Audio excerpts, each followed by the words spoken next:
That was a crack. If you see me looking the same, wearing the same outfit, filming from the same angle in a future video, no you didn't.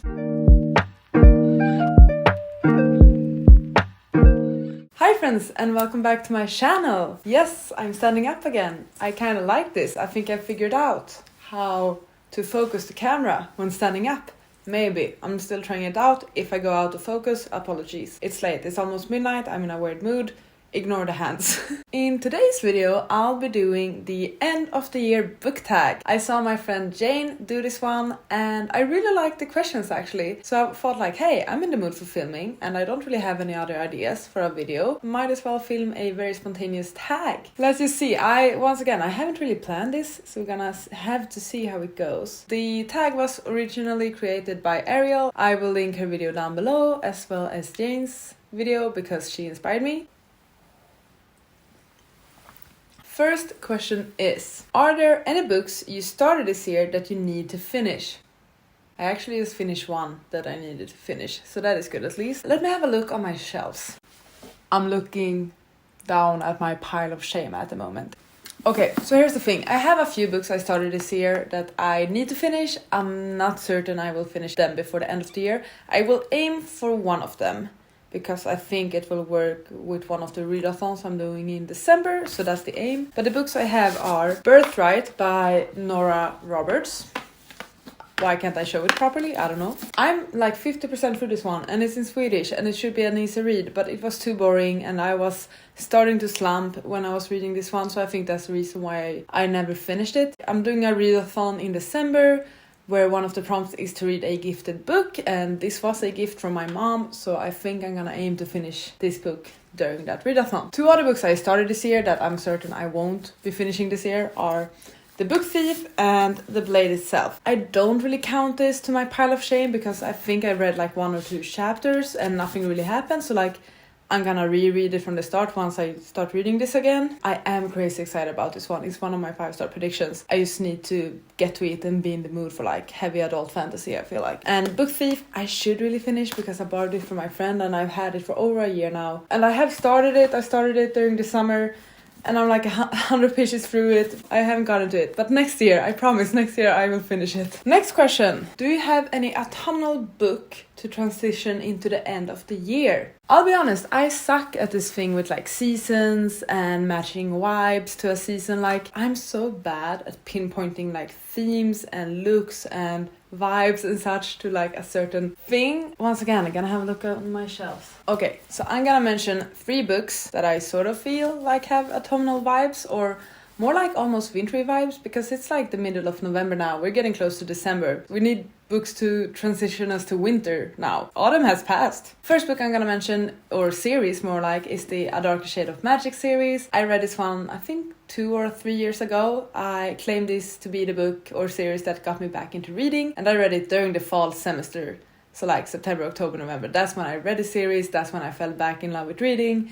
And I just feel like it fit with the vibe somehow, like going back to school, reading this amazing fantasy. I would love to reread this at some point. But yeah, it's like quite an easy adult fantasy to get into. It's a good transition from YA to adult. Yeah, it's just a good time. You love the characters, I love the magic system, I love the world. I so want to reread this. Another one, more for like a winter transition, would be Beer Town by Fredrik Backman. It's all about hockey. It takes place during the like winter or like spring or something. Winter, hockey, snow, woods, autumnal vibes for me at least. I'm not gonna talk about this much more because I feel like I've mentioned this book or series in like all of my latest videos. Another book that just feel like more wintry vibes for me somehow, perhaps it's the cover, perhaps it's the setting, that is The Poppy War by R.F. Kuang. Perhaps it also has to do with the fact that I read this during like October, November, December of last year. Perhaps what I consider to be autumnal or work for transitions depends on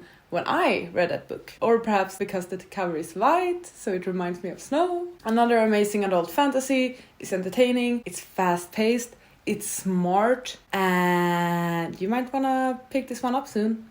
Just gonna say that, yeah. Next question is there a new release that you're still waiting for? I don't think so. I'm so bad at keeping up with new releases. I was quite good like during the summer, but not now. More like January. I know that in January Hanya Yanagiharu's new book is being released. I think there was something else as well. I guess the only one I'm waiting for is like Jade Legacy, because I know that one's being released, but I haven't even read Jade War yet. What are 3 books you want to read before the end of the year? I'll consult my shelf. So this is quite a weird mix of books, and I have multiple reasons for these ones. First, we have The Heart Principle by Helen Huang. This is the 3rd book in the Kiss Quotient series. I love the series. It's so entertaining, it's so good, it's smutty, it's great romance novels, if you ask me. The 3rd one was released in September, I think, or August even. I just want to get to it, and I know I'll probably get to it very soon because I just know I'm gonna enjoy this one. I'm excited about this one. This is one I want to get to. Another one is 6 Crimson Cranes by Elizabeth Lim. I got this for my birthday from Jane. Thank you again. This is also a 2021 release that is nominated in the Goodreads Choice Awards for 2021. I've been meaning to read this for a while. I think I've already had it on one of my TBRs. I even would love to make like a dedicated video to it or something. Hopefully that can happen this year. I'm aiming for that to happen, but yeah, I would love to get to this one. Like, I've been anticipating it since I heard about it in like February of last year or something. And then the final book is actually quite a spontaneous new buy, and that is Cloud Cuckoo Land by Anthony Doerr, or Doerr. I don't know how to pronounce his name, but Doerr. I picked this up just this week at my local sci-fi bookstore, and I thought it was like some sort of historical science fiction or something. Like, the cover really intrigued me, the title, also like the description, and then I realized that it was Anthony Doerr, an author I read before, and it made me even more confused, like, hey, what is he doing in this sci-fi bookstore? I don't understand a thing, but I feel like something about this draws me in and intrigues me and makes me feel like I will enjoy this a lot. I don't know why, because the other book I read by him, I gave 3 stars, which is not bad, but it's not amazing either. I have very high expectations on this one, which is probably bad, but like, I'm excited. And then just the other day, I saw that this one is one of the nominees for Goodreads Choice Awards in fiction. And then that confused me even more, because I thought this was sci-fi. Like the city and like the clouds. That's another motivation for me to read it, because it's nominated, but also like, it looks cool. I don't know, at first I definitely did not like the look of this one. Like, I saw it and like, that looks weird, the title is weird, but then I just kept passing by it, and then I stopped and picked it up and like, hold on a minute, I do like you. I feel smart and fancy holding this one. I can't explain it. It's just something, the way it looks. Honestly, I'm so confused by this, so I'm just gonna go into it blind. But I'm so excited because I'm like gonna annotate it and go deep, and perhaps also do a dedicated review for this one. I don't know, I like those.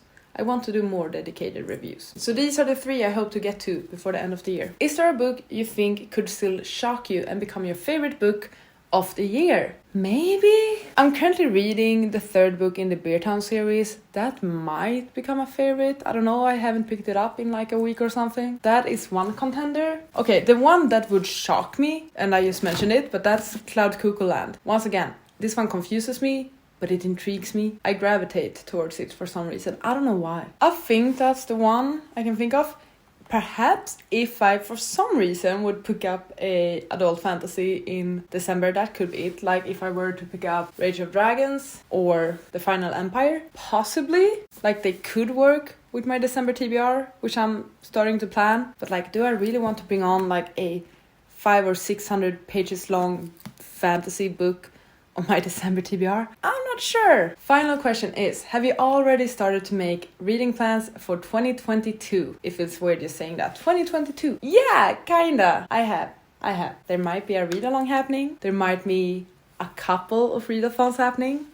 We do have the Winter Olympics happening in February. I have some dedicated events. General reading plans, that's mainly if I'll do like another challenge, like reading the Goodreads Choice Awards winners might be one of those. Okay, another goal I have for 2022 is I want to halve my physical TBR. I feel a bit anxious about this, but I've been buying books like crazy for just the past 2 weeks or something. It's been bad. I literally went from 0, or I was never down at 0, but I literally went from like 20% to 360% of book buying, which isn't good. Neither for me, my bank, my shelves, my my anxiety levels. I can continue to do my book buying for the rest of the year. I need to knock it down a notch in order to be able to pay rent.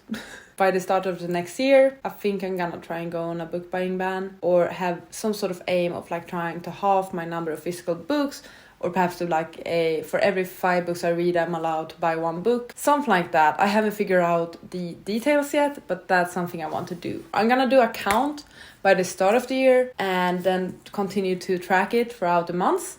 And hopefully by the end of next year, I will have halved my physical TBR. I know, saying this now, I know I'm not gonna do it. Okay, let's aim for this. If I just can halve it at one moment, throughout, like if I can reach half anytime throughout the year, it doesn't matter if it builds up later on again. Like as long as I can get down, then I can go up. What was the question? If I have any reading plans? Yeah, to read. I need to finish up my physical TBR. And also I read along and read a thought.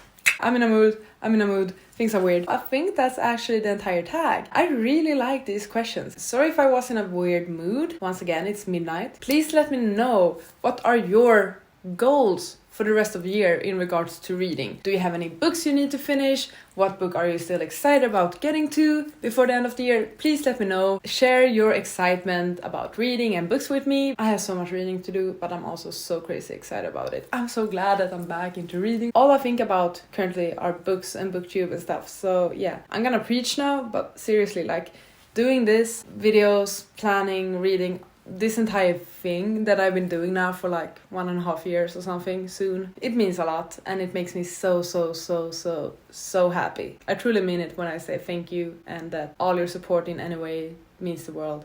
This is a weird video. Why am I preaching? Truly, from the bottom of my heart, thank you so much for everything. Thank you so much for watching this video. I really hope you enjoyed. Please take care and I'll see you on the next one. Bye!